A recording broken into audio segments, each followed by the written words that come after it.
오늘의 말씀은 이사야 7장 10절에서 17절 말씀입니다. 여호와께서 또 아하스에게 말씀하여 이르시되 너는 내 하나님 여호와께 한 징조를 구하되 깊은 데서든지 높은 데서든지 구하라 하시니 아하스가 이르되 나는 구하지 아니하겠나이다. 나는 여호와를 시험하지 아니하겠나이다 한지라. 이사야가 이르되 다윗의 집이여 원하건대 들을지어다. 너희가 사람을 괴롭히고서 그것을 작은 일로 여겨 또 나의 하나님을 괴롭히려 하느냐. 그러므로 주께서 친히 징조를 너희에게 주실 것이라. 보라, 처녀가 잉태하여 아들을 낳을 것이요 그의 이름을 임마누엘이라 하리라. 그가 악을 버리며 선을 택할 줄을 알 때가 되면 엉긴 젖과 꿀을 먹을 것이라. 대저 이 아이가 악을 버리며 선을 택할 줄을 알기 전에 내가 미워하는 두 왕의 땅이 황폐하게 되리라. 여호와께서 에브라임이 유다를 떠날 때부터 당하여 보지 못한 날을 너와 내 백성과 내 아버지의 집에 임하게 하시리니 곧 아수르 왕이 오는 날이니라. 아멘.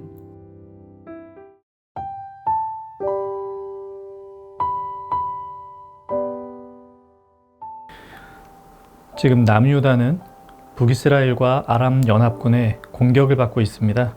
남유다의 아하스 왕은 큰 두려움에 떨고 있고 선지자 이사야는 하나님의 명을 받고 아하스 왕에게 가서 하나님께서 반드시 지켜주신다는 약속의 말씀을 전합니다. 근데 하나님의 약속이 있어도 이 연약한 인간은 눈에 보이는 증거를 원합니다.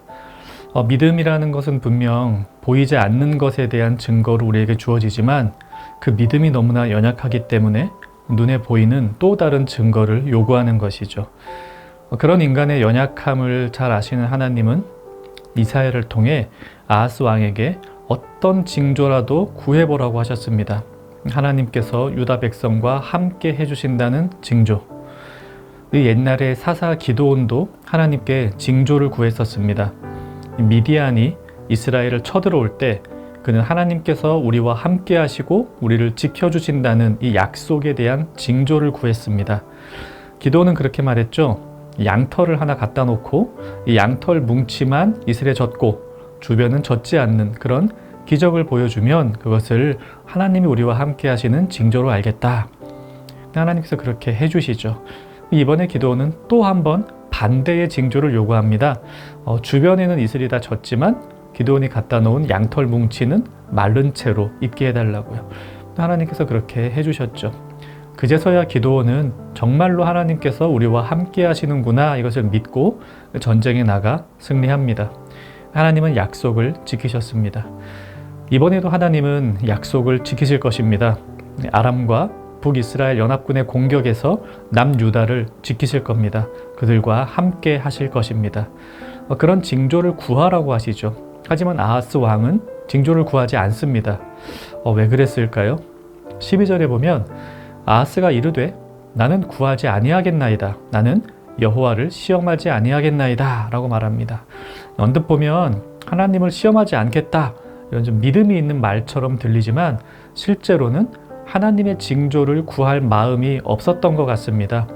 하나님께서 함께 하신다 한들 지금 이런 위기를 벗어날 수 있겠는가? 이것이 그의 마음이었습니다. 아하스 왕은 하나님이 아닌 아수르라고 하는 다른 나라를 의지합니다. 하나님이 함께 하시는 것보다 아수르가 함께 하는 게 더 안전해 보입니다. 그러니 그에게는 하나님께서 주시는 징조가 필요 없었죠.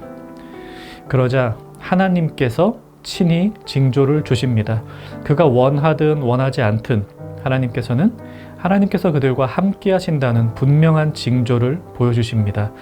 우리가 너무나 잘 아는 14절 말씀입니다. 그러므로 주께서 친히 징조를 너희에게 주실 것이라. 보라, 처녀가 잉태하여 아들을 낳을 것이요 그의 이름을 임마누엘이라 하리라. 한 아이가 태어날 것이고 그 아이를 보면 하나님께서 우리와 함께 하신다는 것을 알 수 있으리라. 이것이 징조의 내용입니다. 15절과 16절에서는 그 아이가 악을 버리고 선을 택할 줄 알게 되는 때를 말하는데요. 이것은 아이가 태어나고 나서 몇 년 정도 지난 그 정도 때를 의미합니다.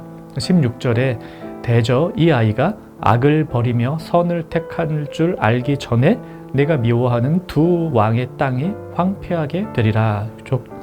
이제 곧 아이가 태어날 것이고 그 아이가 좀 자라서 몇 년 정도 지나고 나면 하나님께서 아람과 북이스라엘 이 두 왕과 그들의 땅을 벌하실 것이다. 이렇게 예언을 해주는 것이죠. 이것이 곧 하나님이 친히 주신 징조입니다. 아하스 왕은 하나님이 아닌 아수르를 의지했지만 하나님께서는 이런 죄악된 그분의 백성 그들과 함께 해주십니다. 징조가 필요 없다 하는 이들에게도 친히 징조를 보여주시며 그들과 함께 해주시는 하나님을 계시해 주십니다. 우리가 잘 알듯 이 말씀은 예수님의 탄생을 예언하던 천사가 인용하죠. 보라, 처녀가 잉태하여 아들을 낳을 것이요 그의 이름은 임마누엘이라 하리라 하셨으니 이를 번역한즉 하나님이 우리와 함께 계시다 함이라. 여기서 중요한 건 처녀가 아들을 낳는다 여기에 있지는 않습니다. 신기하지? 처녀가 애 낳는 거 보니까 이런 게 하나님이 우리와 함께 하신다는 사인이 아니라 그가 낳은 아들 즉 예수 그리스도께서 하나님이 우리와 함께 하신다는 사인, 징조입니다. 하나님이 친히 사람의 몸을 입고 이 땅에 오셔서 우리와 함께 해주십니다. 그 예수 그리스도께서는 부활 승천하여 하늘로 올라가셨지만 성령 하나님을 보내주셔서 지금도 우리 안에서 함께 살고 계시죠. 그로써 임마누엘, 하나님이 우리와 함께 하신다는 약속은 계속해서 이어지고 있습니다. 이 하나님께서 우리와 함께 하신다는 임마누엘의 약속이 우리에게 가장 중요한 약속입니다. 여러분, 천국은 왜 좋은 곳입니까? 하나님이 우리와 함께 하시기 때문입니다. 이 땅에서도 우리가 어떤 소망을 가지고 살아간다면 그것은 하나님께서 우리와 함께 하시기 때문입니다. 그런데 마치 연합군이 두려워 하나님 대신 아수르를 의지했던 이 아하스 왕처럼 우리는 눈앞에 닥친 위기나 혹은 자기개발 등 어떤 다양한 삶의 문제들을 하나님과 함께함으로 해결하는 대신 이런 문제의 해결을 위해 다른 것들을 의지할 때가 많습니다. 소위 현실에 몰두하며 살다 보면 하나님이 나와 함께 하신다는 게 무슨 의미가 있나 싶고 하나님보다는 빠르게 내 문제를 해결해 줄 수 있는 다른 것들이 나에게 필요하다 이렇게 생각할 때도 있습니다. 한번 그런 생각을 해봅니다. 만약 하나님께서 우리가 원하는 대로 내버려 두시면 우리는 어떻게 될까?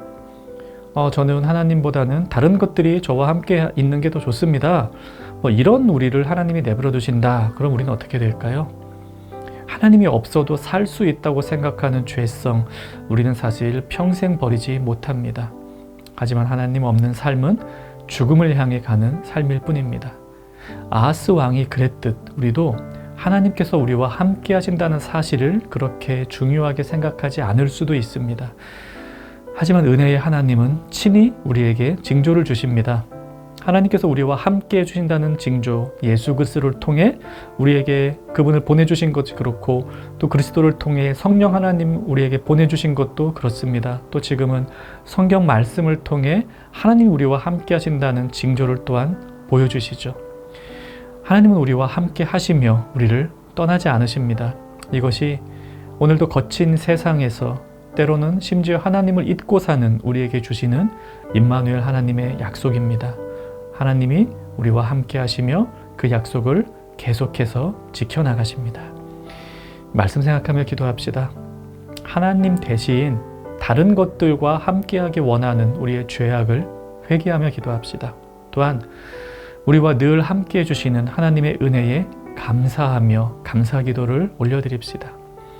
오늘 하루 임마누엘 하나님과 함께하는 청년가족 되기를 바랍니다.